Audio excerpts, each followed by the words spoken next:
Quel PEA choisir pour investir en bourse?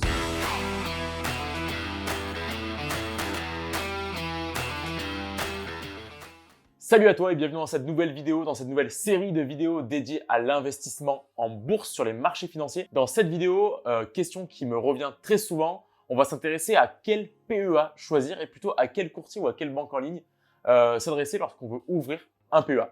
Alors, avant toute chose, n'hésite pas à t'abonner, à laisser un like et un commentaire si ce type de contenu te plaît et à aller regarder éventuellement les séries de vidéos qu'on dédie à l'immobilier, à la bourse, à l'entrepreneuriat. Tu verras, il y en a pour tous les goûts, donc n'hésite pas à aller faire un tour sur notre chaîne YouTube. Alors, comme je te le disais dans l'introduction, souvent on se pose la question de quel PEA ouvrir. Quand on commence à investir en bourse, on se rend compte qu'il y a plusieurs enveloppes d'investissement. On a le compte titre ordinaire, on a l'assurance vie et surtout on a le PEA. On en parle souvent, il est souvent médiatisé. Il y a beaucoup d'informations qui circulent et au final, on ne sait pas trop quel PEA choisir. Il y a beaucoup de publicités qui vont avoir tendance à t'orienter vers un PEA commercialisé du coup par une banque en particulier ou par une autre banque. Donc, c'est à toi de faire ton choix et on va voir ensemble dans cette vidéo quels sont les critères à absolument vérifier avant de faire ton choix de PEA. Alors, juste avant de commencer, petit rappel sur ce qu'est le PEA. Le PEA, c'est un plan d'épargne en action. Donc, c'est une enveloppe d'investissement, une enveloppe fiscale dans laquelle tu vas venir loger en fait des titres financiers, le plus souvent des actions ou des parts de fonds d'investissement. Et un PEA, en fait, ça va surtout t'amener des avantages fiscaux. Donc, en l'occurrence, une exonération d'imposition sur le revenu pour tous les bénéfices et du coup les plus-values réalisées grâce à tes investissements en bourse. Par contre, tu n'échapperas pas aux prélèvements sociaux qui sont de 17,2% et qui sont redevables par tout investisseur en bourse, peu importe l'enveloppe fiscale que tu choisiras. Alors, le PEA, il est accessible à tout le monde à partir de 18 ans. Dans ce cas-là, si tu as entre 18 et 25 ans, ce sera plutôt le PEA jeune qui sera plafonné à 20 000 € contre 150 000 € pour le PEA classique, on va dire le PEA bancaire classique que l'on connaît tous. Alors, on peut en ouvrir qu'un seul par personne. Donc, si tu es en couple, tu peux en ouvrir deux, ce qui est intéressant puisque du coup, tu vas avoir un plafond de versement à 150 000 € x 2, 300 000 €. Et du coup, tu vas être exonéré d'imposition sur le revenu sur tous les bénéfices réalisés sur ton PEA au moment du retrait. Alors, petite précision par rapport à cette question d'exonération d'impôt sur le revenu, il y a une condition quand même puisqu'il n'y a pas de repas gratuit. Alors, il faut absolument en fait que tu détiennes tes actions au moins 5 ans dans ton PEA. Alors, bien sûr, ensuite, dans ton PEA, dans ton enveloppe d'investissement, tu vas pouvoir effectuer des arbitrages, des achats-reventes, etc. Mais globalement, si tu veux retirer tes gains, tes bénéfices, tes plus-values d'un PEA, il ne faut absolument pas que tu le fasses avant 5 ans. Il faut vraiment attendre la date butoir des 5 ans pour pouvoir effectuer des retraits, par exemple, sur ton compte courant de tes bénéfices et du coup ne pas être imposé à l'impôt sur le revenu et ne payer que les prélèvements sociaux. Si tu retires tes gains avant 5 ans de ton PEA, ça entraînera premièrement la clôture de ton plan d'épargne action et du coup une imposition à la flat tax, 30%, classique dans le monde de l'investissement en bourse. Autre point à prendre en compte, sache que sur un PEA, tu ne pourras investir que dans des sociétés ou dans des titres financiers basés en France ou en Europe. Alors ça, c'est la théorie. Ensuite, il y a la pratique.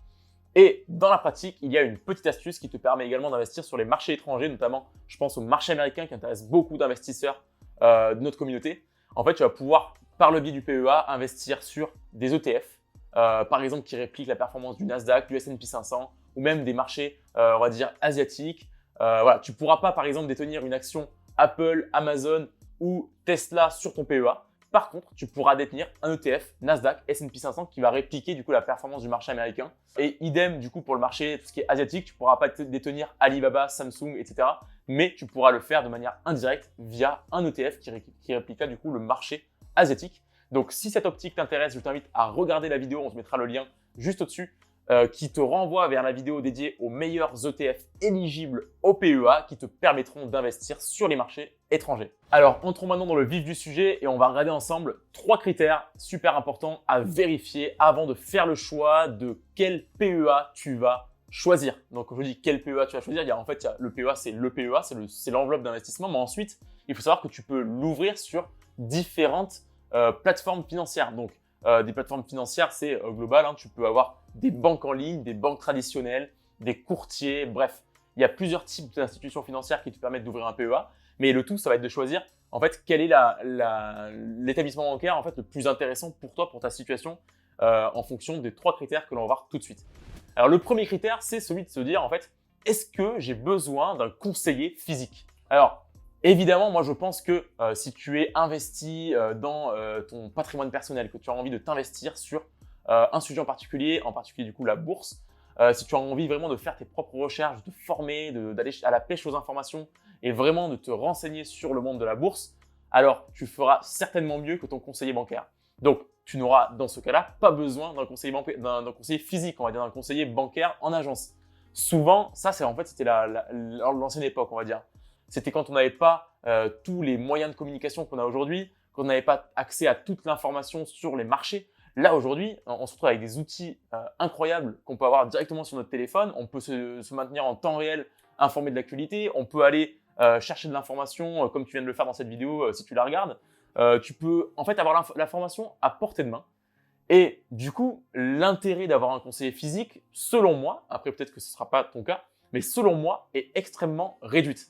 Donc moi, du coup, dans cette vidéo et dans le choix du coup sur quel PEA j'investis, en fait, je me base sur une optique de je vais faire mes propres investissements, je n'ai besoin de, entre guillemets, personne, pas de conseiller physique en tout cas.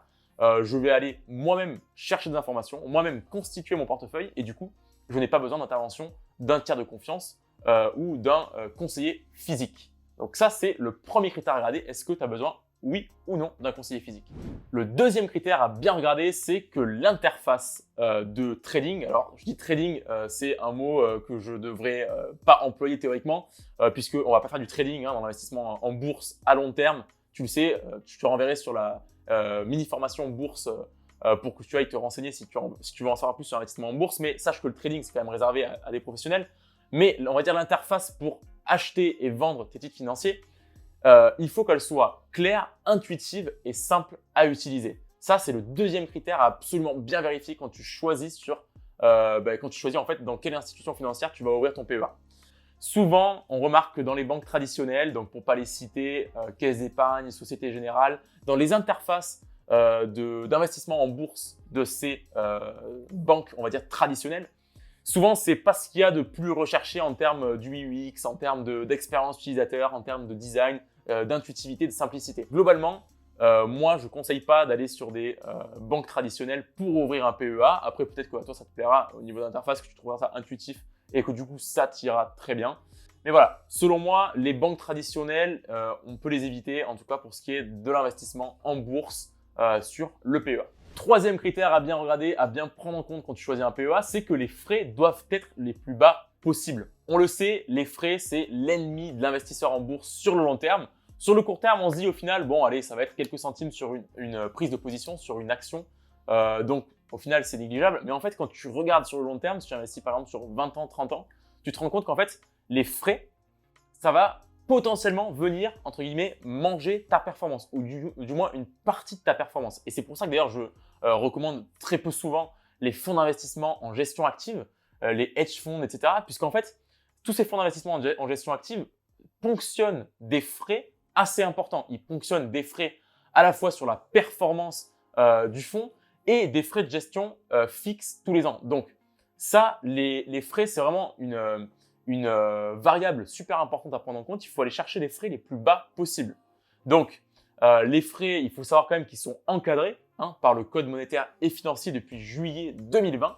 Mais globalement, je vais faire point par point quels sont les frais et surtout quelle est la limite à ne pas dépasser en termes de frais sur ton PEA. Premier frais qu'on rencontre, c'est les frais de transaction. Alors là, les frais de transaction, par contre, tu ne pourras pas y échapper. C'est en général de l'ordre de quelques 0, quelque chose. Donc, %. Donc, c'est pas beaucoup. Ça peut paraître négligeable, mais comme je te le disais juste avant, c'est vraiment, il faut faire attention avec ces frais-là.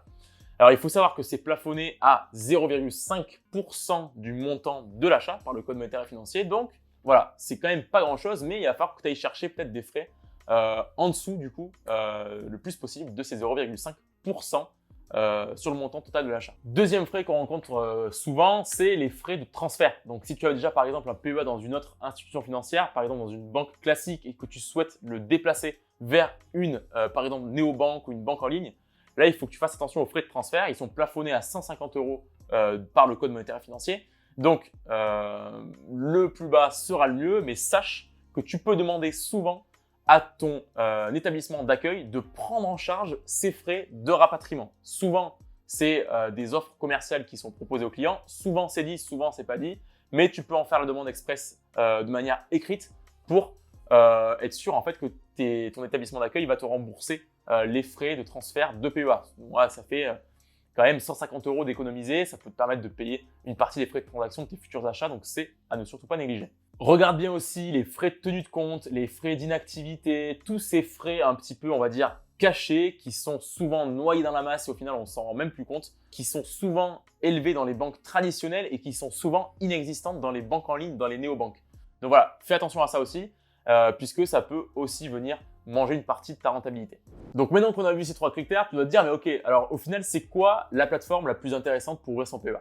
Alors, moi je pense que la plateforme qui réunit le plus de bons points, on va dire, de points positifs sur les 3 critères que je t'ai cités auparavant, c'est-à-dire la nécessité ou non d'un conseiller physique. Donc ça, c'est plutôt toi qui dois faire une introspection sur au final, est-ce que tu as besoin ou pas. Moi, je pars du principe que non, tu n'en as pas besoin. Deuxième point, ça va être, est-ce que les frais sont bas? Et troisième point, ça va être, est-ce que l'interface est intuitive, simple à utiliser?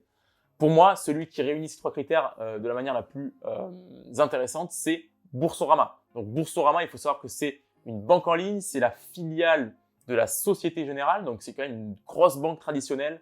Donc c'est une institution financière qui est solide, qui est, bon, on va dire, installée depuis déjà énormément d'années. Donc voilà, c'est un choix, on va dire, qui réunit ces 3 critères et qui, je pense, est la plus adaptée, du moins pour les investisseurs débutants et même pour les investisseurs plus aguerris. Moi, personnellement, j'utilise Boursorama et je trouve vraiment qu'au quotidien, c'est une très très bonne plateforme. Autre avantage sur Boursorama que tu trouves aussi sur d'autres banques en ligne, sur Fortuneo par exemple, sur d'autres banques en ligne, peu importe. En fait, tu vas pouvoir avoir directement sur Boursorama ton compte courant, ton compte épargne, ton compte titre ordinaire, ton PEA, et en fait, tout est réuni sur une seule et même plateforme. Et ça, sur du long terme, pour la gestion de tes investissements, c'est quand même beaucoup plus simple pour faire des virements internes, etc. C'est quand même, ça simplifie pas mal et Boursorama te permet de le faire. Donc, c'est pour ça, entre autres, que je trouve que Boursorama est une bonne solution pour investir en bourse. Après, bien sûr, si tu as des crédits, par exemple immobiliers dans notre banque, bon, tu ne pourras pas être à 100% sur une banque en ligne et c'est pas grave. Des fois, ça peut être intéressant. Même souvent, quand tu investis, ça peut être intéressant d'avoir un conseiller physique qui va t'accompagner sur tes projets, etc. Mais si on regarde d'un point de vue purement investissement en bourse, vraiment Boursorama, c'est la référence pour l'investissement en bourse. Il y a souvent également des primes de parrainage lorsque tu ouvres un premier compte chez Boursorama. Donc, je t'invite à te renseigner également sur ce point. On te mettra notre lien de référence en commentaire. Quant à moi, je te dis à très bientôt dans une prochaine vidéo. Je t'invite vraiment à aller regarder la playlist sur la thématique de la finance, de l'investissement en bourse si cette thématique t'intéresse. Voilà pour cette vidéo consacrée aux meilleurs PEA. Pour moi, il reste quand même sur Boursorama. Après, à toi de faire ton choix. N'hésite pas à laisser en commentaire ton avis si tu utilises peut-être déjà un PEA, sur quelle plateforme tu es et quels sont ses avantages et ses inconvénients. Je suis intéressé par tout retour d'expérience. Donc, je te dis à très bientôt pour une prochaine vidéo. Ciao!